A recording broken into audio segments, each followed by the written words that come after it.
All right, let's talk about that voice. You know the one. That inner critic that just loves to pounce on every little mistake we make. We're often told that voice is what drives us. But what if it's not? What if there's a much more powerful and scientifically proven tool we're leaving on the table? Well, today we're going to talk about that secret weapon, self-compassion. Seriously, think about it for a second. Is that voice really helping you? We're kind of programmed to believe that being hard on ourselves is the only way to get better. You know, that drill sergeant in our head is supposed to whip us into shape. But does beating yourself up actually lead to real growth? Or is it maybe just getting in your way?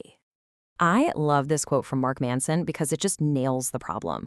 When we try to fight or deny our struggles with more harshness, we don't make them disappear. Nope. We just add another layer of pain on top. It becomes this vicious cycle where trying to hide from our failures just ends up making us feel even more ashamed. And that leads us right into what I like to call the inner critic's trap. It's this really painful loop where we think we're motivating ourselves, but all we're really doing is digging ourselves deeper into self-judgment and negativity. It feels productive, but it's not. Now, here's where it gets really interesting. This isn't just about you feeling bad. It actually affects your ability to show up in the world. The news anchor Dan Harris, who used to be a huge skeptic of all this stuff, he realized that being stuck in what he called a ceaseless spiral of self-centered self-flagellation, well, it makes it almost impossible to focus on anything else. When all your energy is tied up beating yourself up, you have way less to give to your job, your family, or the world's bigger problems. So, if that inner critic is a trap, how do we get out? Turns out, there's a kinder, and, as we're about to see, a much, much stronger way. So let's dive into the actual science behind self-compassion. This is a real high-performance strategy. And look, this is not just some feel-good, fluffy idea. It is backed by a mountain of solid research, a huge review that looked at 79 different studies. We're talking over 16,000 people. The evidence is just overwhelming that treating yourself with kindness actually works. And what did all that research actually find? Well, the results are crystal clear. People who practice self-compassion have significantly lower levels of anxiety, depression, and stress. It's like a powerful mental and emotional buffer. Just let that sink in. One study found that how you treat yourself can actually be a bigger factor in your mental health than things we think of as major risks, like past trauma. That just goes to show how fundamentally crucial the relationship you have with yourself really is. So here's the difference in a nutshell. Self-criticism, when you mess up, it just screams, you're not good enough. It's all about shame. But self-compassion, it's more like a supportive coach saying, hey, you're human. We all mess up. Let's learn from this. One voice paralyzes you, the other one actually empowers you to move forward. Okay, so I can already hear some of you thinking, isn't this just being soft, letting yourself off the hook? That is such a common myth. So let's just bust a few of them right now and get clear on what self-compassion really is and what it is not. All right, myth number 1, it's an excuse for bad behavior. The reality is, it's the total opposite. Self-compassion is all about accountability. The difference is you're holding yourself accountable from a place of kindness, a place of wanting to grow, not trying to punish yourself into changing. You still own your mistakes, 100%, but you do it constructively.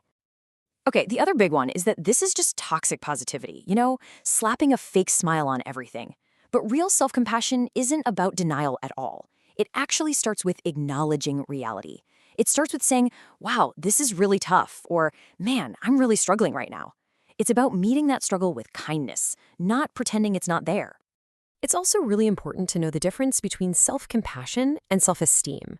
See, self-esteem is usually conditional. It shoots up when you win, and it crashes when you fail. It's all about feeling above average. Self-compassion, on the other hand, is unconditional. It's a stable, steady sense of worth that comes from just accepting that you're a flawed human being, just like everybody else. So we've talked about the what and the why. Now let's get into the how. Let's get really practical here with a simple toolkit for putting this into practice. And it's all built on 3 core pillars. So these 3 pillars are awareness, acceptance, and accountability. Just think of them as the 3 A's. It's a really simple framework you can pull out anytime that inner critic starts yelling. Let's break each one down.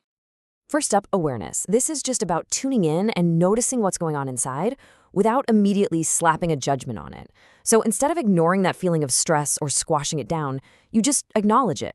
Okay, I'm feeling stressed. That simple, mindful act creates a little bit of space, a pause, so you can actually choose how to respond instead of just reacting. And that little pause leads us right into the second pillar, acceptance. So once you're aware of the feeling, you meet it with empathy instead of criticism. This is where you remind yourself of what researchers call common humanity, the simple fact that everyone struggles, everyone makes mistakes. It's about giving yourself permission to just be human. And finally, we have pillar number 3, accountability. See, this is the part that proves this isn't about letting yourself off the hook. You own your mistakes, and you take action to fix them or to improve. But the key difference here is your motivation. You're doing it out of self-respect and a genuine desire to grow, not because of self-criticism and shame. So, as we start to wrap this up, the big goal here becomes pretty clear. This isn't about going to war with that voice in your head. It's about a transformation. It's about turning your biggest critic into your best coach. Yeah, that's right.